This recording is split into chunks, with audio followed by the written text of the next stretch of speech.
The screech cut through him. Malcolm froze. He was far too old for this. He looked at Dominic. "Bloody hell, hurry up man," he said. The old wall was fragile and gave way like a pensioner's hip at the first sign of pressure from the sledgehammer. As the brick and plaster crumbled, dust particles spat into the air, covering the pair in a fine mist, and as they plowed forwards by some stroke of obscene luck they found themselves in the vault.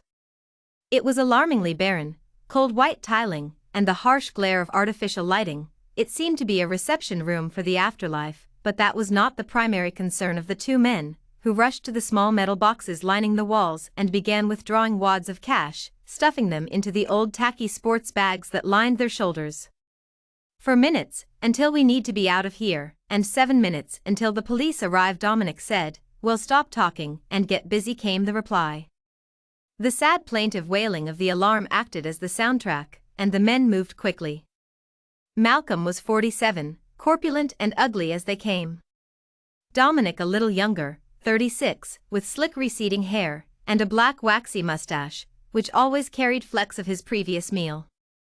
Both far too old to be in this line of work, but this was supposedly one last hurrah for the pair, and it promised to set them up for a lifetime. Time distorted, and the two figures clad in cheap black tracksuits moved hastily, gracefully almost.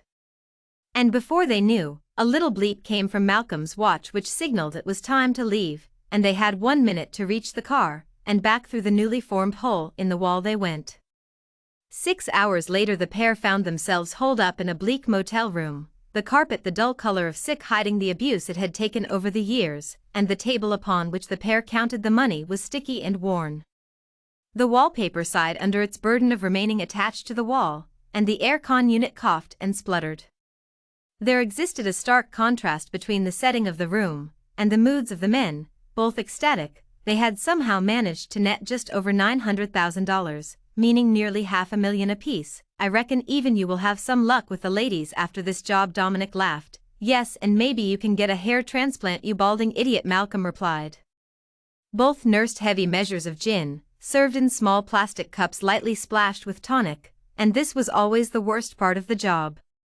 Robbing a bank is terrifying when the alarm goes off, but the true terror comes afterwards, the waiting. At any second the flimsy wooden door could give way, and the cold metallic muzzle of a gun followed by a man looking to ruin their lives could appear. But neither of these things came. The men contented themselves with drinking away the hours and flinging derogatory remarks at one another. They had worked together before and always waited 6 days locally before making a clean break and crossing a state line. These 6 days were the longest days of their lives, and the seconds crawled by maliciously. Hence why they took to the drink like fools over this period, and by the time 6 days were up the two men looked haggard and dreadful. They seemed to have absorbed the quality of the motel room itself. With grey bloodshot eyes the pair stared at the young blonde girl, who clacked away at the keyboard in reception. She flashed them the smile that her hourly wage demanded of her and sighed with relief when the pair left. Receptionists at motels are privileged in a perverse sense. They get to witness society's jetsam, the scum which ordinary people forget about.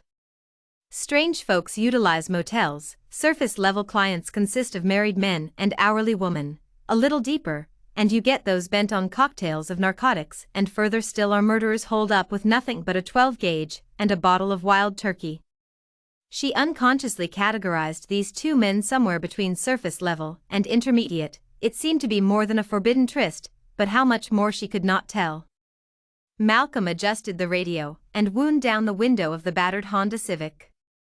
It was a dingy little car, unsung, but that was where its value lay for the pair. Paid for in cash a few weeks ago, and left in a parking lot no more than 30 minutes from the motel.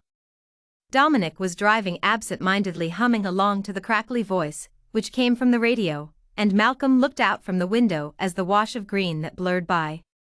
The little red needle crawled towards 60, and the pair were making good progress down the interstate, a monstrous slab of concrete, which cut without remorse through the country. Everything had gone smoothly, and the pair were each considering how they would spend their share. Malcolm bared his gums, and a dreadful smile played on his countenance. "I think I am going to get myself a little cabin in the woods, keep the house and rent it out to pay for living expenses," he said. "You'd be doing the world a favor keeping that ugly to yourself."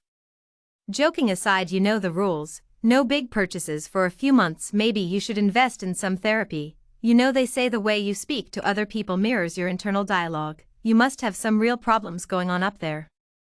And I know the rules, but some backcountry hick isn't going to question a cash purchase. You got any plans for yours? Gas and groceries. Maybe take the wife somewhere nice. I have been wanting to go away for a while now. I heard the weather is good in France at this time of year, Dominic replied.